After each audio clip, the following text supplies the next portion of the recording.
బాగా కడిగిన టమాటాలను తుడుచుకొని ఆరబెట్టుకోవాలి.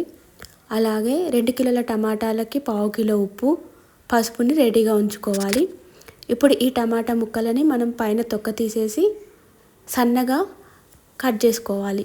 ఎంత వీలైతే అంత సన్నగా కట్ చేసుకోవడం వల్ల ఆ ముక్క మంచిగా ఊరుతుంది, అలాగే త్వరగా ఎండుతుంది. ఈ పచ్చడి మా అమ్మ చేసేది మా చిన్నప్పుడు. ఎండాకాలంలో ఎండబెట్టే టమాటా పచ్చడి చేస్తే చాలా బాగుండేది. ఎందుకనో నాకు ఒకసారి మళ్ళీ అలా చేయాలనిపించింది. అది చాలా చేయడం వల్ల టేస్ట్ కూడా చాలా బాగా వచ్చిందండి. ఇప్పుడు ఈ టమాటాలను లేయర్లుగా తీసుకొని మనము ఉప్పు, పసుపు వేసుకొని కలపెట్టుకోవాలి. ఫస్ట్ ఒక లేయర్ లాగా తీసుకొని అందులో కాసింత ఉప్పు, అలాగే ఉప్పు వేసుకొని పసుపు, ఉప్పు వేసుకొని కలపెట్టుకోవాలి. ఇలాగ లేయర్ లాగా వేసి కలపడం వల్ల పసుపు అనేది టమాటా ముక్కలకి మంచిగా పడుతుంది. మేము ఇలా టమాటా ముక్కల్ని ఎండబెట్టితే మేము ఎండబెట్టిన టమాటాలని ఒక్కొక్కసారి మేము ఒట్టిగా తినేవాళ్ళము. అంత బాగుండేది ఆ పచ్చడి. ఇలా మా అమ్మ చేసిన టేస్టీ రెసిపీని గుర్తు చేసుకుంటూ మళ్ళీ ఈ పచ్చడి పెట్టాను. చాలా బాగా వచ్చిందండి. ఇలాగ మనము లేయర్ లాగా వేసుకుంటూ టమాటా ముక్కలు అన్నిటినీ ఇలాగ కలుపుకోవాలన్నమాట. ఇలాగ మొత్తం అంతా కలిపిన తర్వాత మిగిలిన ఉప్పు ఉంటుంది కదా, ఆ ఉప్పుని మనం పైన ఒక లేయర్ లాగా పరుచుకోవాలి. ఉప్పు, పసుపుని ఇలా పరచడం వల్ల మనం 2-3 రోజులు ఊరబెడతాం కదా, ఆ ఊరబెట్టినప్పుడు అది ఫంగస్ అనేది రాకుండా ఉంటుంది.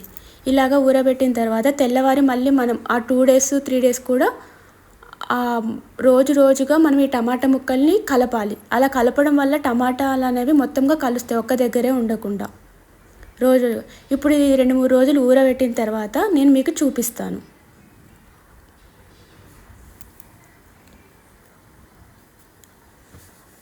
ఈ టమాటాలు మంచిగా ఊరుతాయి కదా. ఇప్పుడు ఈ ఊరిన తర్వాత వీటిని ఈ టమాటాల రసం నుంచి ముక్కల్ని గట్టిగా పిండి పలచగా ఎండబెట్టుకోవాలన్నమాట. మిగిలిన టమాటా రసంలోకి 100 గ్రాముల చింతపండుని తీసుకోవాలి. 2 కిలోలకి 100 గ్రాముల చింతపండు సరిపోతుంది. ఇప్పుడు ఈ చింతపండు రసాన్ని మనము ఒక ½ day ఎండలో పెట్టుకోవాలి. అది కూడా పైన ఒక క్లాత్ కప్పుకొని పెట్టుకోవాలి. దానివల్ల ఏమంటే ఎండలో పెట్టడం వల్ల దాంట్లో ఉన్న మాయిశ్చర్ అనేది పోతుంది. మనకు ఫ్రిడ్జ్లో పెట్టని అవసరం లేదు. ఈ చింతపండు రసాన్ని అలాగే బయట ఉంచినా సరిపోతుంది. ఇప్పుడు ఎండిన టమాటా ముక్కలు చూపిస్తున్నాను ఎంత బాగా ఎండాయో. ఇప్పుడు మనం అందులోకి జీలకర్ర, మెంతుల పొడిని కూడా వేయించి పెట్టుకొని పొడి చేసి పెట్టుకోవాలి. ఇప్పుడు ఇలాగే ఎండిన టమాటాల ముక్కల్ని మంచిగా మిక్సీ పట్టుకొని పౌడర్ని తీసుకోవాలి. ఇప్పుడు ఈ టమాటా పౌడర్లోకి ఈ 2 కిలోల టమాటాలకి మనకి 1/2 కిలో కారం పడుతుంది. ఒకవేళ ఎక్కువ కావాలంటే దాన్ని బట్టి అడ్జస్ట్ చేసుకోవచ్చు. ఇప్పుడు ఈ కారంని అలాగే ఆ టమాటా పొడిని రెండింటిని బాగా మిక్స్ చేసుకోవాలి. ఇప్పుడు ఈ పొడిని అలాగే మనం పెట్టుకున్న చింతపండుని మనము ఒక గ్రైండర్లోకి వేసుకోవాలి. ఇలా గ్రైండర్లోకి వేసుకున్నప్పుడు మనకు అది అసలు ఎంత బాగుంటుందంటే ఆ టెక్స్చర్ చూడండి ఎంత మంచిగా కనబడుతుందో మనకి.